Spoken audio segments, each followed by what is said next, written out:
तो कैसे हैं दोस्तों, आई होप आप लोग सब अच्छे होंगे। देखिए अभी मैं ये बुक पढ़ रहा हूँ ना, पूरा ऑलमोस्ट ख़त्म करने वाला हूँ। ये बुक बहुत ही अच्छा बुक है, बहुत ही इंस्पायरिंग है। ठीक है, Victor Frankl Man Search for Meaning ये बुक का है। इस बुक में आपको हॉलोकास्ट के बारे में पता चलेगा। हॉलोकास्ट एक प्रथा था जो सेकेंड वर्ल्ड वॉर के टाइम पे यहूदियों के ऊपर, जो ज्यूज़ होता है उन लोग के ऊपर ये किया गया था और सैकड़ों लाखों आदमी को जिंदा जला दिया गया था। क्या है ये प्रथा और क्या कहता है ये बुक, इसके बारे में थोड़ा सा इन्फॉर्मेशन देखिए। पतला सा बुक है बहुत ही, आप लोग चाहे तो इसको ख़रीद सकते हैं और पढ़ सकते हैं। ठीक है, क्लियर, बहुत ही अच्छा बुक है और एक इंस्पायरिंग है। विक्टर फ्रैंकल जो है, जो राइटर है, लेखक जो है, वो खुद इस सिचुएशन से गुजरे हैं। उनके आंखों के सामने लाखों आदमी, हज़ारों इंसान मर चुके थे, लेकिन वो किसी तरह से सरवाइव कर लिए जब तक वहाँ पे फ़ौज ना आ जाए, मतलब आर्मी लोग ना आ जाए उस लोग को रेस्क्यू करने के लिए। तो आइए इसके बुक के बारे में थोड़ा सा शेयर करते हैं, कहानी के बारे में हल्का सा। चलिए, तो जैसे हम बताने वाले थे, ये बुक का थोड़ा सा कहानी आप लोग को शेयर करते हैं। Man Search for Meaning, Victor Frankl ये जो उनके लेखक हैं, ये बेसिकली ये उन कैदियों में से ही एक है। विक्टर फ्रैंकल जो यहाँ पे लेखक के बारे में बताया गया है, जिन्होंने लिखा है ये बुक, वो सरवाइव किए थे। वो पूरे सिचुएशन को सरवाइव करके निकलने के बाद वो पूरा अपना जर्नी, पूरा एक्सपीरियंस वो शेयर किए थे। और ये सिर्फ उनका एक्सपीरियंस नहीं है, उनके साथ रहने वाले सैकड़ों लाखों कैदियों का वही एक्सपीरियंस है। बस उन्होंने ये चीज़ को एक्सप्रेस कर पाए, इसलिए वो बुक के फॉर्म में ये उन्होंने पब्लिश किया था। मैन सर्च फॉर मीनिंग बहुत ही अच्छा बुक है, आप लोग चाहे तो ये पढ़ सकते हैं।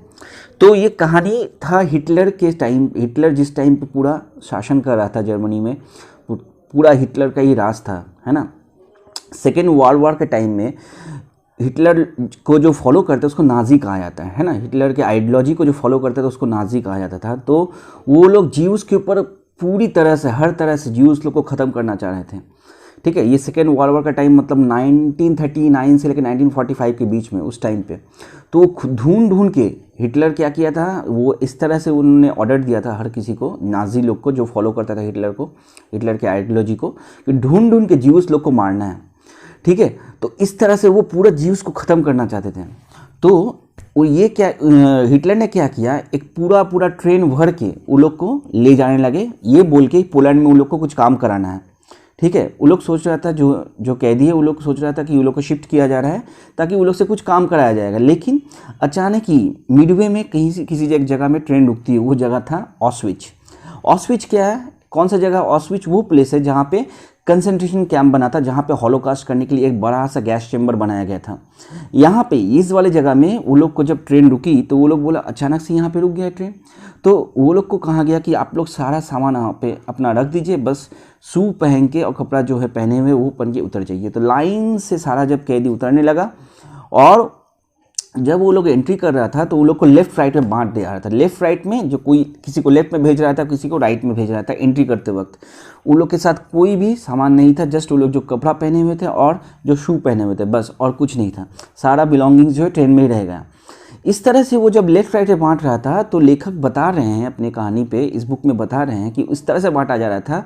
उसका बेसिस क्या था? उसका बेसिस ये है, कौन एलिजिबल है काम करने के लिए, मतलब फिजिकली कौन फिट है। जो फिजिकली फिट है उसको राइट साइड में, जो फिजिकली फिट नहीं है उसको लेफ्ट साइड में, इस तरह से बांट रहा था। तो उस टाइम पे किसी तरीके से लेखक बता रहे हैं, किसी तरीके से अपने आप को तरोताज़ा दिखाने का कोशिश वो किए थे ताकि वो बच जाएं। क्योंकि कुछ दिन बाद ही उनको पता चला कि जो तबीयत, मतलब जिसका वीक था, जो फिजिकली पूरा फिट नहीं थे उस टाइम पे, और जिन लोगों को साइडलाइन कर दिया गया था, उन लोग को सब मिलके एक साथ भेज दिया गया था हॉलोकास्ट में। हॉलोकास्ट क्या है, एक बड़ा सा चेम्बर बनाया गया था जहाँ पे गैस से पूरा को लोग को जिंदा जला दिया जाता था। एक साथ इतना मास जो डिस्ट्रक्शन बोलें या लाइफ जो ख़त्म किया जा रहा था, इसको हॉलोकास्ट नाम दिया गया है। ठीक है, तो इस तरह से ये काम चलने लगा। तो इस तरह से जो हिटलर है अपना तानाशाह उस टाइम पे चलाने लगा ज्यूस लोग को ख़त्म करने के लिए। लेखक कहते हैं कंसंट्रेशन कैंप में उनका जो एक्सपीरियंस वो एकदम दर्दनाक है और किस तरह से वो सर्वाइव करते थे। लेखक कह रहे हैं, विक्टर फ्रैंकल कह रहे हैं कि 8 बाय 8 के रूम में वो लोग को ठूंस दिया गया था।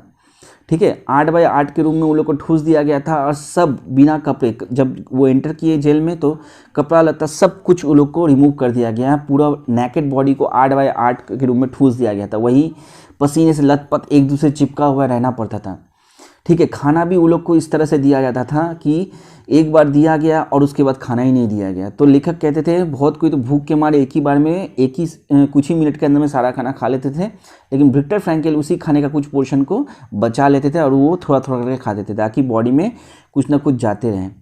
और इस टाइम पे सबसे ज़्यादा जो बीमारी फैल रहा था उस कंसंट्रेशन कैंप में, जिसका नाम था ऑस्विच, उस कैंप पे जो सबसे ज़्यादा बीमारी फैल रहा था गंदगी के चलते, वो था टाइफॉइड। यहाँ तक कि टाइफॉइड में भी उन लोग से काम करवाया जाता था।